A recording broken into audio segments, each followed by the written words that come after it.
Welcome to Chapter 15, Release of the Accused Prior to Trial, Part 1, Release by an Officer. The learning outcomes listed on the next two slides are for both Parts 1 and 2, so keep that in mind. So, after reading Chapter 15 and reviewing this PowerPoint, you should be able to understand the powers and procedures of the arresting officer and officer in charge in releasing the accused without a bail hearing.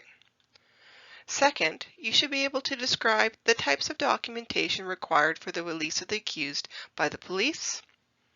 Third, understand the types of conditions that may be placed on the accused when he or she is released by police without a bail hearing. Fourth, understand the types of bail hearings and when they apply, and that's going to be started Part 2. So we're going to cover learning outcomes 1 to 3 in this video broadcast.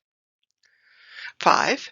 Describe the grounds that must be established to hold an accused person without bail and the manner in which the grounds are applied. 6. Identify the various types of documentation on which an accused person may be released on bail. 7th, demonstrate an understanding of the types of conditions that may be placed on an accused when he or she is released on bail. And finally, understand the role that a surety plays in the bail procedure. So let's examine learning outcomes 1 to 3 in this YouTube video.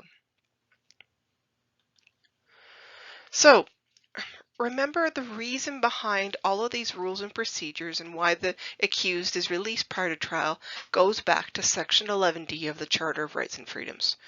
Remember, we are presumed innocent until proven guilty. You're not proven guilty till you have a trial, and we're not there yet. Accused do not always remain in custody on trial. In fact, that's actually a minority rather than a majority. For most offenses, the code requires the accused to be released prior to trial. Remember, go back up to the top, 11D of the Charter, innocent until proven guilty. Only the most necessary restrictions placed on liberty, so our right to move about, exceptions 469 offenses, like murder. So go to check out Section 469.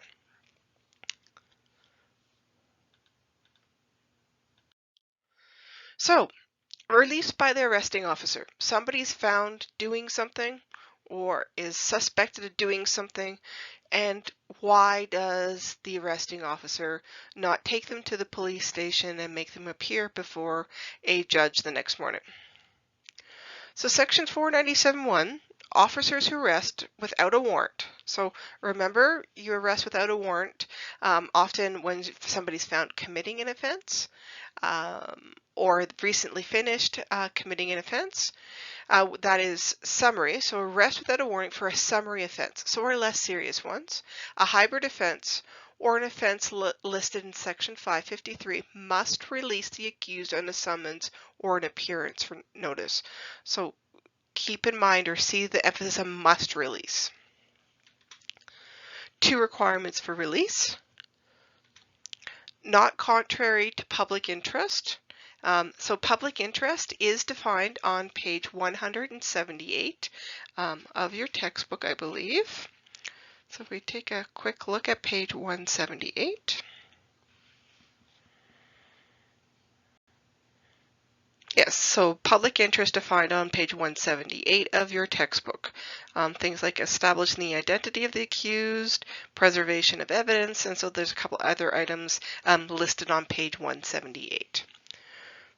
And second, there's no reasonable grounds for believing the accused will not attend court if released.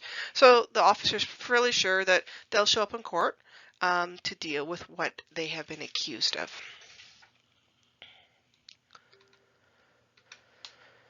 So, if the arresting officer doesn't release the accused, there is one more police officer that can release the accused, and that is the officer in charge. And who the heck is officer in charge? That is defined in Section 493 of your criminal code, who the officer in charge is. So go take a look at that. The officer in charge may, again, release the accused without laying a charge. So they kind of review why the arresting officer brought them into the police station. Or second, charge and then release the accused for a summary or hybrid offense Section 553 offenses and offenses with a maximum imprisonment term of less than 5 years. If release is in the public interest and no grounds exist for believing accused will not appear, then they release. So again, for our less serious offenses, the officer in charge can still release the accused as well.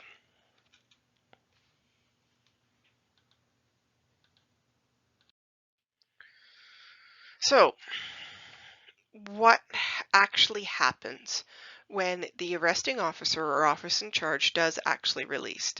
Arrest, when it's an arrest without a warrant. So a police officer didn't go before justice of the peace, and lay in information. The person's arrested because they're found committing the act.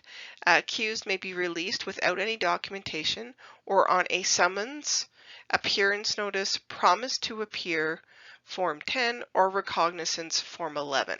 And you have examples of all of those forms in the appendix of your textbook.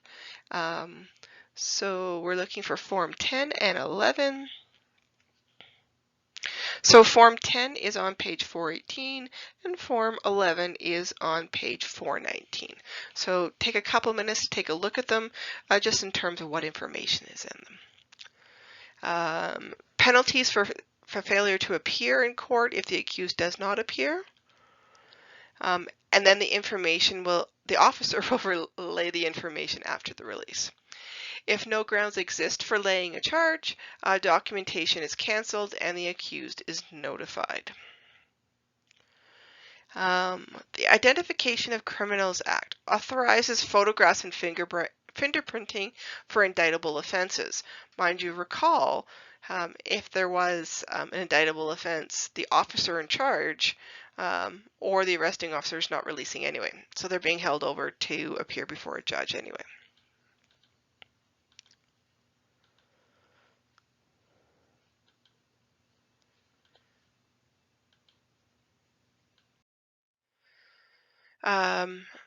Arrest with a warrant. So if there is a warrant, officer must arrest and bring the accused before a court, judge, or a justice. Recall, if there is a warrant, somebody has gone before a justice and laid in information, and the justice has said, no, bring them to me. In general, police may not release accused if there's an arrest with a warrant until the bail hearing is heard, and we'll deal with that in part 2 of this chapter.